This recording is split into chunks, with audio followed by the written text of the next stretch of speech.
Well, the Psalms are a rich collection of sung prayers, and they become part of really a hymn book for the worship people as we think about what will become their organized temple worship. And there are many subgenres in the Psalms: songs of thanksgiving, Torah psalms, hymns.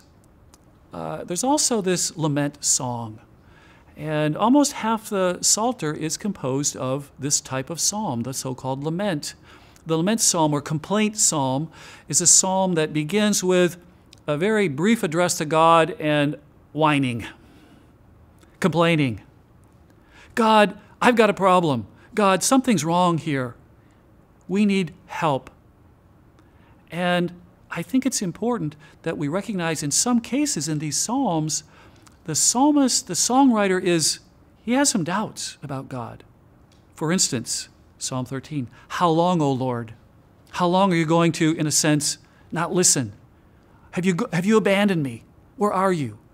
The lament psalm is a way for the psalmist, for the person of faith in the Old Testament, to take their complaints to God, but also their honest doubt.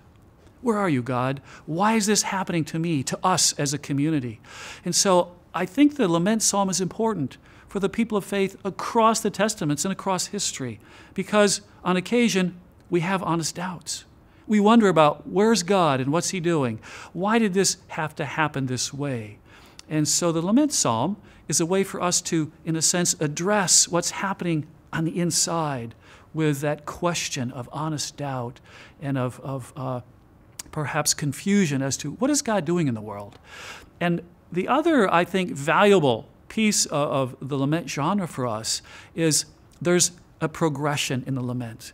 You start with a complaint, with offering up your honest doubt to God, but there's a movement. And that movement will involve a song of trust, a confession of trust, and eventually a vow of praise. Almost every lament will end with a vow of praise. I like that trajectory. We can start with complaint. We can start with honest doubt.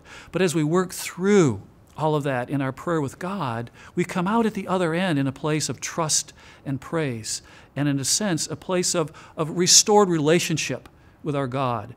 And so this lament psalm, almost half of the Psalter being lament, I think is an important feature of the Psalms for us, whether we're ancient Hebrews or whether we're Christians in the 21st century as we think about the life of faith.